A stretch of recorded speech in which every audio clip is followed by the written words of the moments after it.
Vatican. A place always filled with countless secrets. But these secrets are not easy to uncover.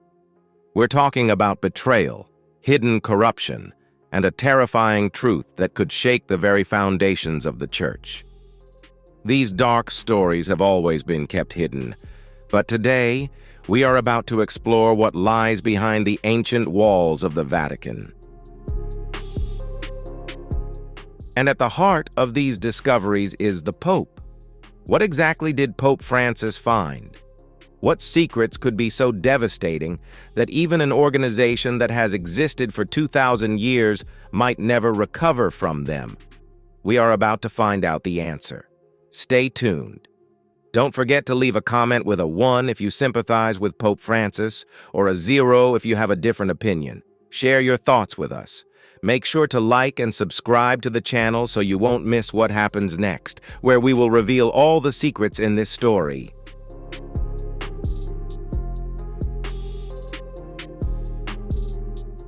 The dark shadows behind the holy walls. After thoroughly reviewing available sources, including recent news, Vatican announcements, and social media posts, it's important to reveal this before we proceed. No specific terrifying discovery attributed to Pope Francis has been confirmed by reliable sources, but that doesn't mean there aren't truly alarming realities tied to the Vatican that Pope Francis faced throughout his papacy, culminating in his death on April 21, 2025, at the age of 88, following a stroke on Easter Monday that led to a coma and irreversible heart failure.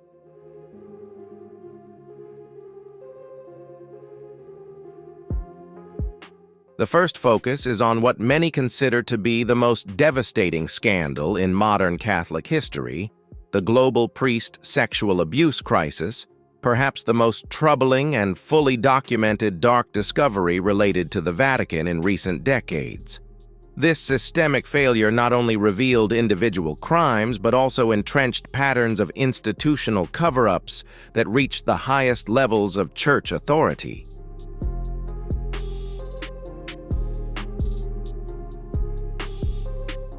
The crisis gained widespread attention in 2002 with the Boston Globe investigation, exposing the widespread abuse of priests in the Boston diocese and the bishop's efforts to conceal it.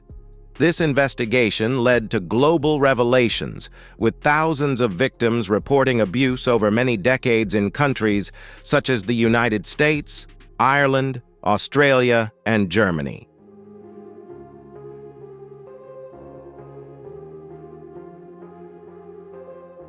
One day the tarot cards had perfect pictures, and of course this led to discussions about, well, what's going on in these pictures? Unfortunately, these discussions and the graphic cards led to him exposing himself to us. A victim of this abuse adds, and before we knew it, we were in a really strange but very complicated situation with this priest.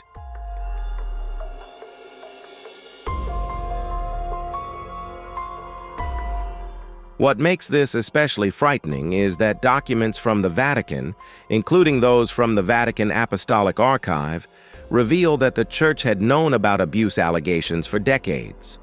For example, a Vatican directive from 1962 called Cremen Solicitation instructed bishops to handle abuse cases discreetly, prioritizing the reputation of the Church over the well-being of the victims, which critics argue facilitated decades of cover-ups.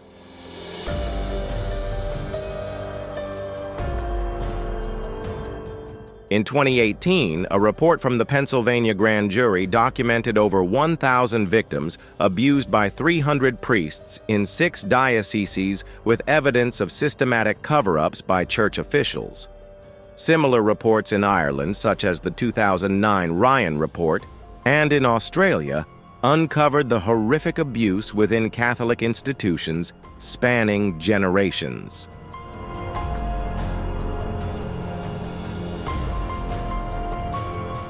Pope Francis himself faced criticism for his handling of abuse cases, particularly in the early years of his papacy. In 2018, he initially dismissed the allegations of victims in Chile, defending a bishop accused of covering up abuse, which led to public backlash and later an apology. He continued to say that he had subsequently authorized a Vatican investigation that led to the resignation of several Chilean bishops.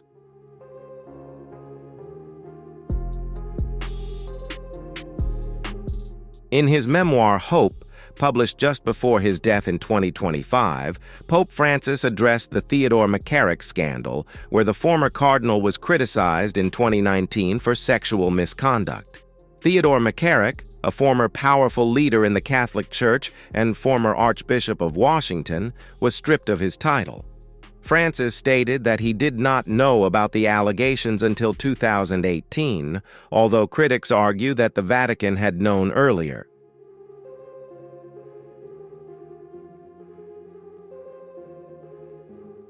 This raises awareness of a dark secret of institutional protectionism that still exists even under a reforming pope.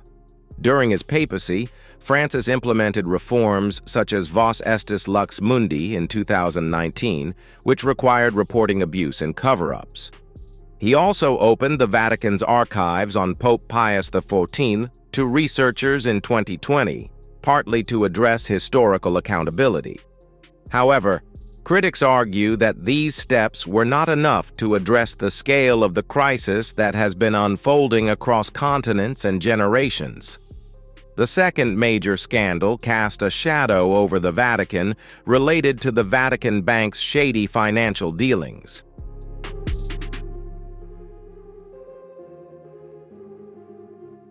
Founded in 1942, the Institute for the Works of Religion, IOR, became embroiled in multiple scandals involving money laundering, organized crime, and poor financial management. These scandals spanned decades. In the 1970s, the Vatican Bank was implicated in the collapse of Banco Ambrosiano, a major financial scandal involving the loss of $1.3 billion in funds. The bank's president, Roberto Calvi, was found dead in 1982, hanging under a bridge in London, linked to both the mafia and the Vatican. This suggests the Vatican's involvement in shady financial dealings, though direct involvement was denied.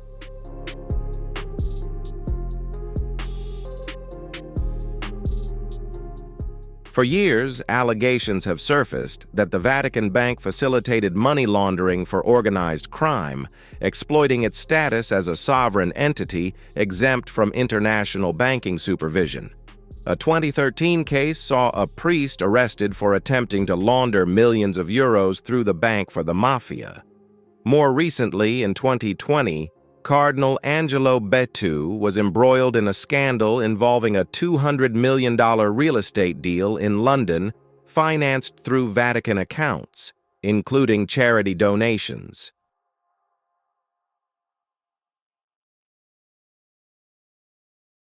Francis stripped Bettu of his cardinal title, and the trial exposed a systemic history of poor financial management that seems to have persisted for years.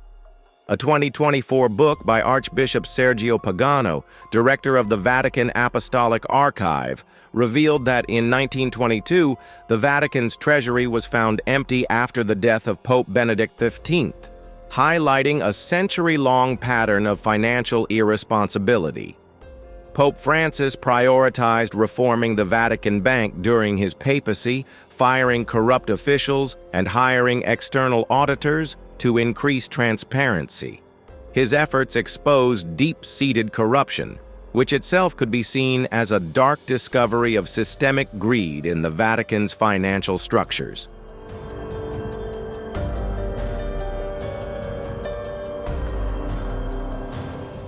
The contrast between the Vatican's role as an ethical institution and its financial scandals is particularly stark, especially when considering its links to organized crime or the misuse of donations meant for the poor.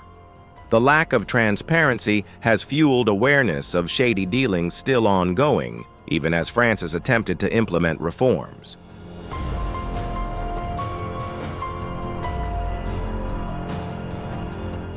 Another troubling case that continues to haunt the Vatican is the disappearance of Emanuela Orlandi, a 15-year-old Vatican citizen, in 1983. This remains one of the Vatican's most enduring mysteries, often cited as a terrifying unsolved case. Orlandi, the daughter of a Vatican employee, disappeared after a music lesson in Rome. Hypotheses about her disappearance include being kidnapped by the mafia to settle Vatican bank debts, involvement with a Vatican-based child abuse ring, or a plot linked to the assassination attempt of Pope John Paul II.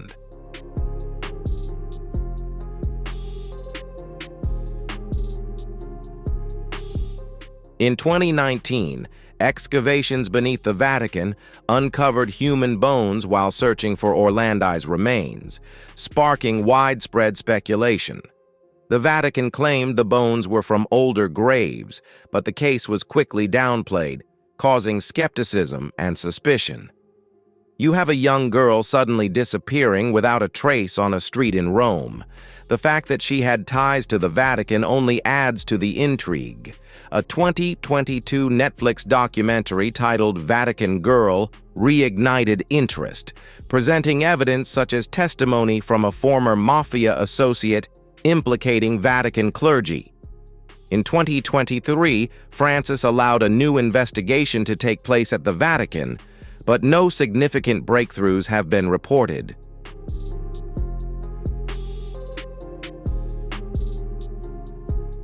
Social media posts claimed the discovery of thousands of bones under the Vatican in 2019 were linked to allegations of a cover-up in the Orlandi case.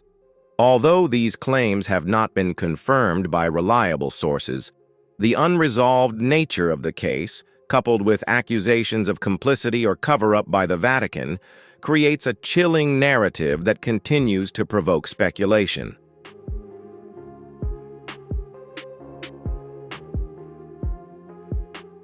These documented scandals reveal disturbing truths about what has happened behind the Vatican's walls, but they are just the beginning of our investigation. Reformers are fighting against the smoke of Satan. Was there a specific terrifying discovery that changed everything for Pope Francis? Or was it his gradual confrontation with the deep-rooted systems of corruption, abuse, and resistance that led to some of his most dramatic actions as Pope?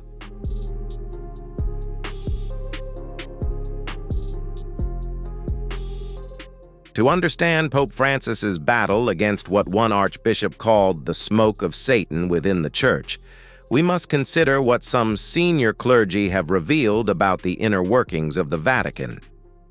Pope Benedict XVI, who resigned in 2013 and passed away in 2022, made important remarks about internal Vatican issues that can be understood as frightening due to their implications for the integrity of the Church.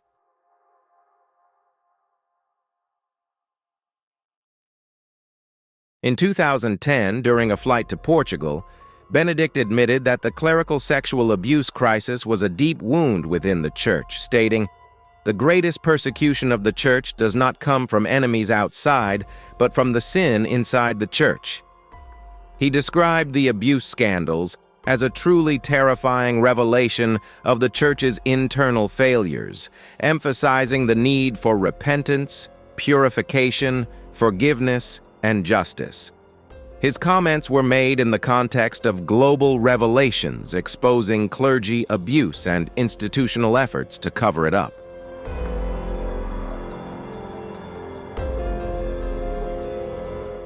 Benedict's admission framed the crisis as a dark discovery within the ranks of the Vatican, a discovery that would ultimately be handed down to his successor, Francis.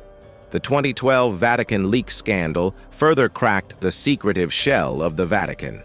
In this scandal, leaked documents, including letters from Archbishop Carlo Maria Vigano, exposed corruption in Vatican contracts and efforts to prevent financial transparency.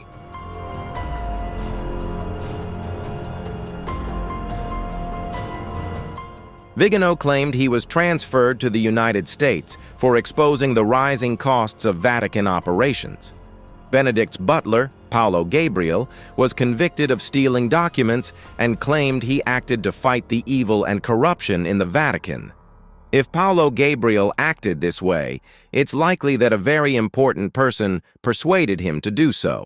A committee appointed by Pope Benedict XVI was reportedly the one that uncovered a potential sexual abuse and extortion scandal involving Vatican officials, though the details remain vague.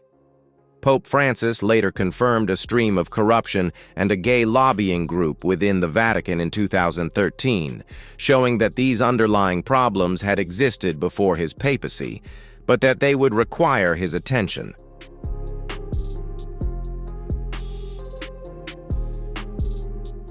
When Francis took over from Benedict in 2013, he not only inherited the papacy, but also all the pressing issues. Soon after, he began his own confrontation with what he called clericalism, which is the tendency of clergy to prioritize their authority, status, or institutional power over the needs of the faithful. Francis often described clericalism as a disaster that fosters rigidity and alienates people from the mission of the Church.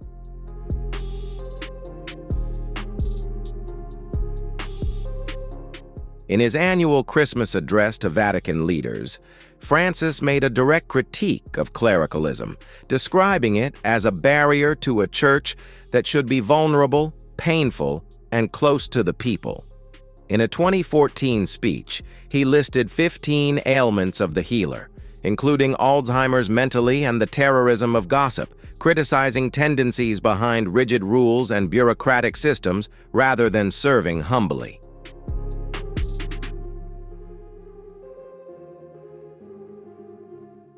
These speeches became blunt sermons about a church burdened by clericalism, which he linked to issues such as the child sexual abuse crisis.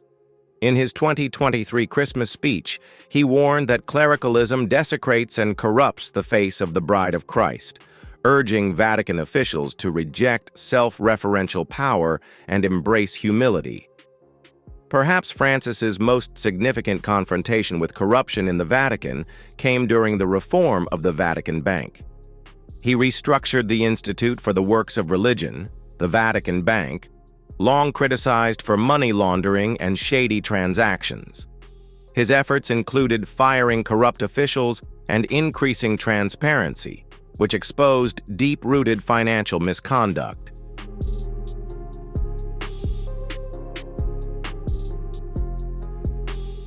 The Betu scandal in 2020 was the most visible outcome of these efforts. Cardinal Angelo Betu became embroiled in a financial scandal related to a $200 million real estate deal in London. Francis stripped Betu of his cardinal title, signaling a crackdown on corruption. The case revealed systemic issues in the Vatican's finances, which could be considered a chilling discovery of greed and poor management at the highest levels.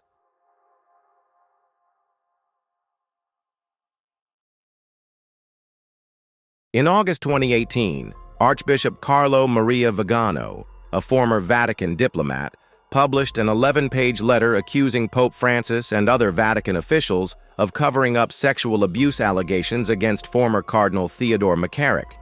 Vigano claimed that he had informed Francis in 2013 about McCarrick's misconduct, alleging a conspiracy among Vatican leaders to protect him. He described a corrupt network within the Vatican, including a homosexual subculture among clergy, which he called a moral decay, threatening the integrity of the Church. His letter used apocalyptic language urging Catholics to fight against the dark forces lurking within Vatican walls.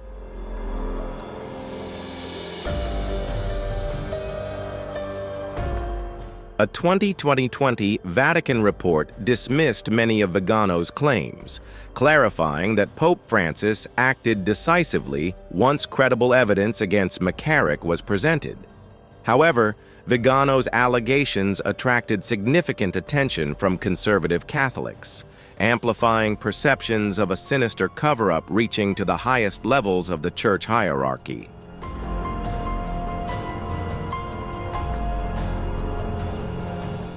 Another powerful voice exposing troubling realities within the Vatican was Cardinal Christoph Schönborn, Archbishop of Vienna and a close ally of Benedict XVI.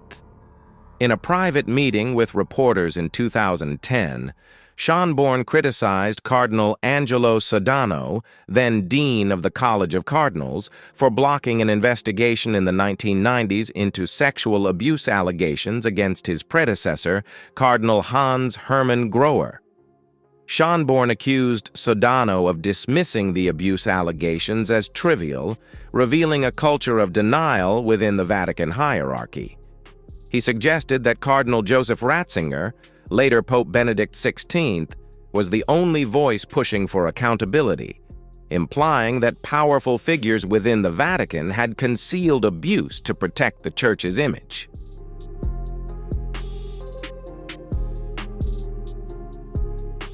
Vigano's and Schönborn's statements expose a deeply ingrained culture of cover-up within the Vatican, where powerful figures sought to protect the Church's reputation despite serious allegations of abuse and misconduct. These scandals not only highlight corruption and conspiracies among the Church's leadership, but also present the Catholic Church with a crisis of trust and accountability.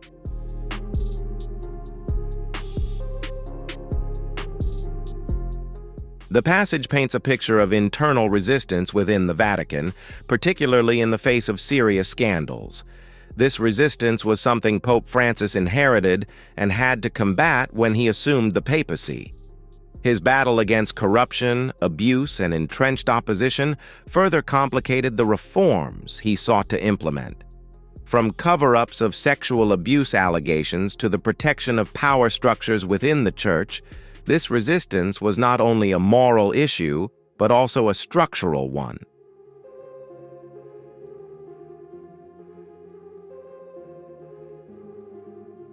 Father Gabriel Amorth, the chief exorcist of the Vatican from 1986 until his death in 2016, made shocking claims about the spiritual warfare within the walls of the Vatican.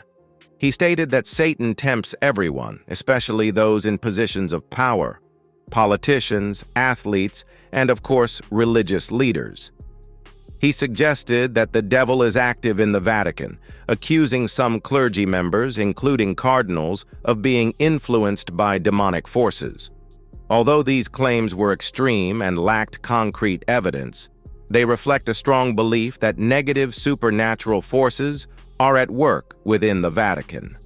Amorth linked the influence of Satan to moral failings within the Vatican, particularly the sexual abuse crisis.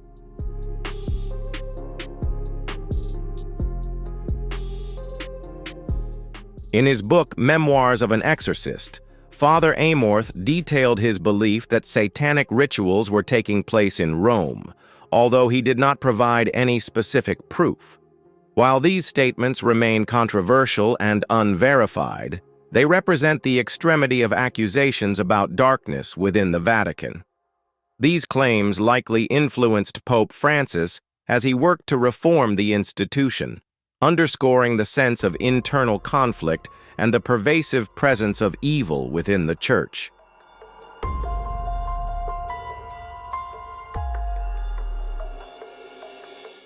Archbishop Sergio Pagano, the director of the Vatican Apostolic Archive, criticized Pope Pius X for his reluctance to publicly condemn the atrocities of the Nazis during and after World War II. Pagano noted that Pius X feared retaliation, but remained silent even after the war ended. These criticisms highlight a significant failure of the Vatican to take a strong stance against the crimes of war, pointing to a broader issue of opacity and moral failure in the Church's leadership. This legacy of silence and complicity in the face of evil reflects deeper historical shadows that Pope Francis sought to address.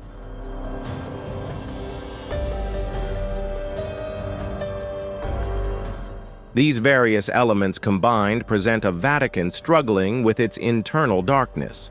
From the sex abuse scandals to corruption and even alleged complicity with Nazi regime atrocities, The Vatican faces attacks from both within and outside the institution. Pope Francis, upon taking office, not only inherited these problems, but also faced powerful internal resistance to reform. Claims of demonic intervention, while extreme, reflect a sense of helplessness and suspicion within the Church about its moral integrity. This dark internal struggle is at the heart of Francis's efforts to implement changes and address the systemic issues plaguing the Vatican.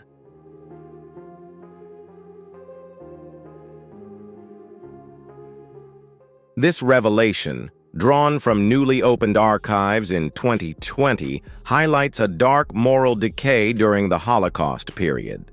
Francis's decision to open these archives to researchers in 2020 shows his commitment to confronting even the most uncomfortable chapters of Vatican history, rather than continuing patterns of cover-up.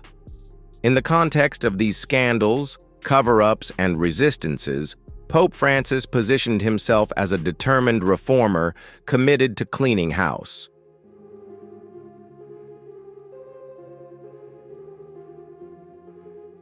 He criticized clericalism, the rigidity of doctrine, and what he calls indatismo, which refers to backwardness or the strict adherence to traditional practices or ideologies that resist the Church's evolution. In his memoir, Hope, Francis sharply criticized those devoted to the traditional Latin Mass for practicing a form of backwardness that regularly reappears through the centuries. He described their rigidity as a daily cult and argued that some who adhere to the traditional Latin Mass might be spiritually unbalanced, emotionally distorted, or behaviorally challenged. He defended his 2021 restrictions on the traditional Latin Mass, stating that making the liturgy an ideology is unhealthy, as strict adherence to pre-Vatican II forms could risk dividing the Church.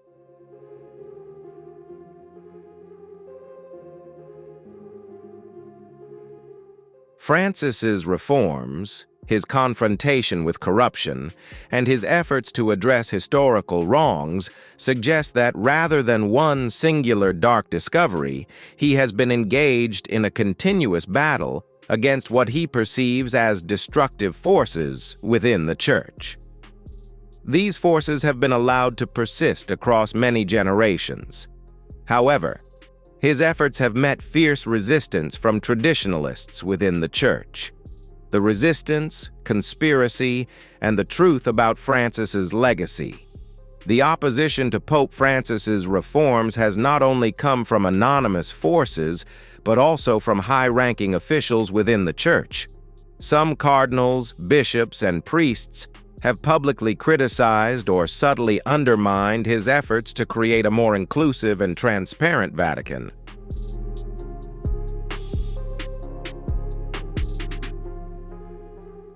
Cardinal Raymond Burke accused Pope Francis of heresy regarding Amoris Laetitia, which addresses issues of divorce and remarriage, reflecting fears of doctrinal drift. Cardinal Robert Sarah criticized Pope Francis's inclusiveness, stating, "We need to be inclusive and welcome all that is human, but what comes from the enemy cannot and should not be assimilated. You cannot combine Christ and Baal."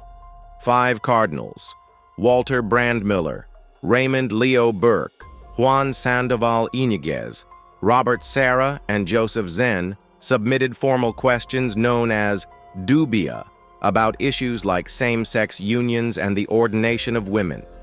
This submission reflected a significant internal debate about Pope Francis's direction for the Church.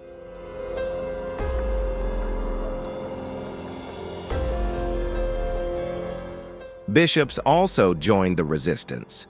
Bishop Joseph E. Strickland openly rebelled, refusing to resign after a Vatican investigation, and was dismissed in November 2023. This reflected his opposition to Francis's progressive stance. Perhaps most notably are the anonymous comments from a priest. A British priest who remained unnamed revealed the deep hostility against Francis, stating, "We cannot wait for him to die."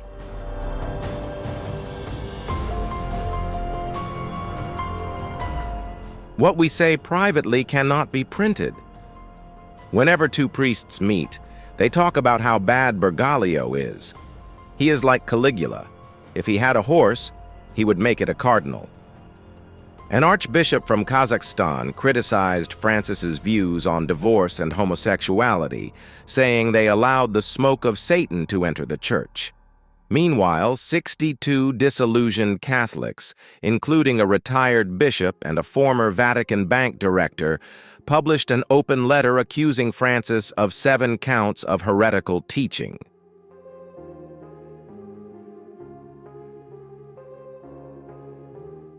As Francis struggled with this internal resistance, a parallel world of conspiracy theories emerged online, often framing his papacy as part of a larger, more sinister agenda.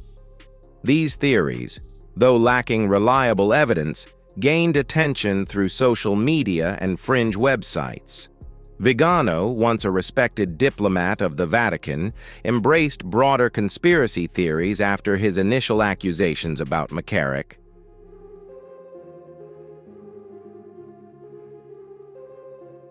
He accused the Vatican of being linked to global agendas and undermining Catholic doctrine. In 2020, he called for resistance against a shadow state within the Church, viewing the Vatican as a place infiltrated by dark forces. Other conspiracy theories alleged that the Vatican was involved with an elite cult, the Ninth Circle, involved in child sacrifice and child trafficking, with accusations connected to Pope Francis and the Brussels court in 2013.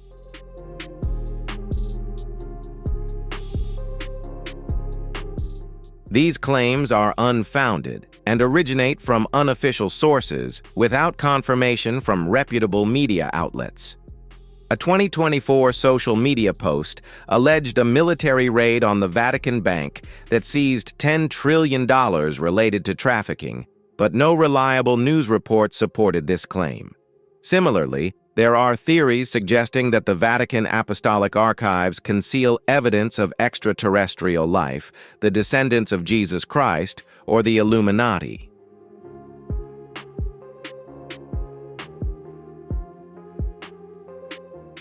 The archives, which have been open to scholars since 1881, contain the papal correspondence and historical documents, not sensational secrets.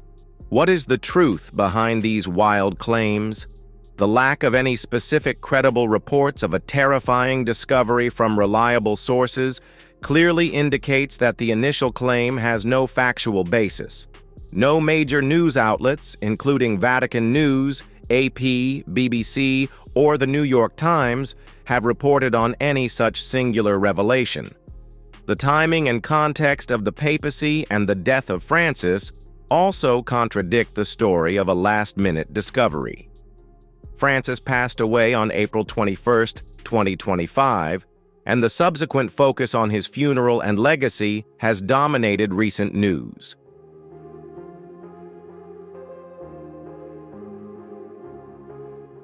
There are no reports mentioning a final revelation or discovery that could change everything. The entire papacy of Francis has been characterized by openness about the Church's flaws, such as acknowledging failures in abuse cases and pushing for financial reforms. A major discovery would likely be addressed publicly, not hidden or revealed only at the end of his life.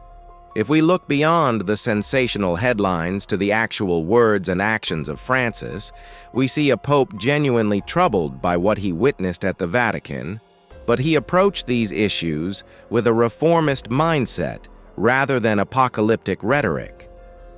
Francis's criticism of the Vatican's rigidity focused on several key areas.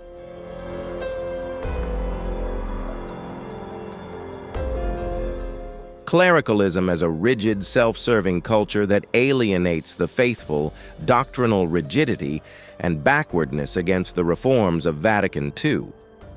Discrimination against the doctrine of the historical punishment of faith and traditional practices promotes division rather than unity.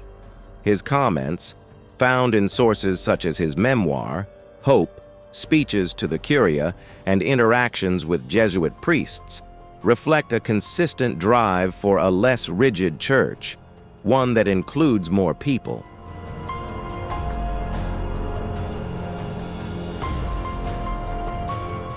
While his reforms faced resistance, they reshaped the culture of the Vatican and sparked a global debate about the future direction of the Church.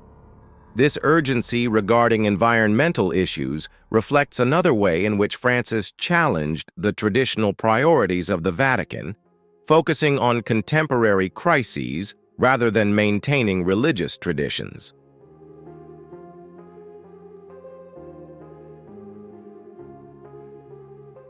Francis's handling of the sexual abuse crisis has been mixed. He implemented reforms such as Vos Estis Lux Mundi in 2019, which required reporting of abuse and cover-ups, but he also made mistakes, such as initially dismissing victims' claims in Chile in 2018, before later apologizing and authorizing a Vatican investigation. On financial matters, Francis has made more consistent progress, reforming the Vatican Bank and stripping corrupt officials of their positions.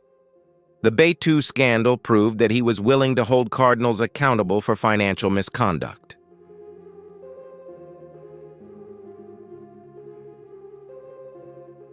Regarding historical controversies, Francis opened the Vatican archives on Pope Pius X in 2020, allowing researchers to investigate his wartime actions. This represents a significant step towards transparency regarding the Church's past. So, did Pope Francis's confrontation with the shadows of the Vatican change everything? The answer is complicated. His reforms are significant, but unfinished. The resistance he faced from traditionalists proved the inherent strength of conservative forces.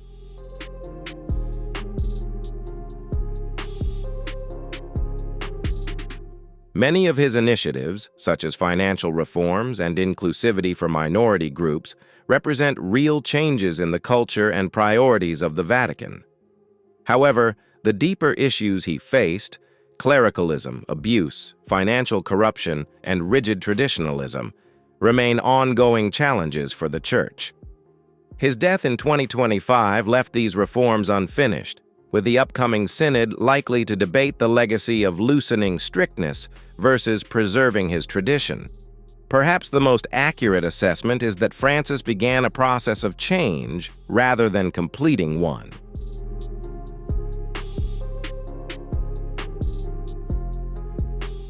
He lifted the veil on the issues of the Vatican, acknowledged its failures, and initiated reforms.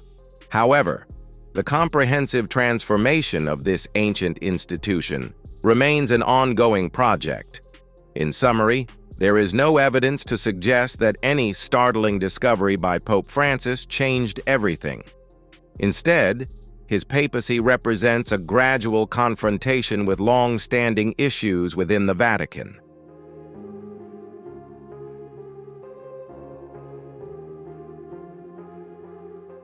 The issues he addressed were not through sensational revelations, but through persistent reforms, often controversial in nature. As we reflect on Pope Francis's legacy, perhaps the most important question is not the terrible secrets he uncovered, but whether his successor will continue his reform efforts, or if the old shadows will re-emerge in the post-Francis Vatican.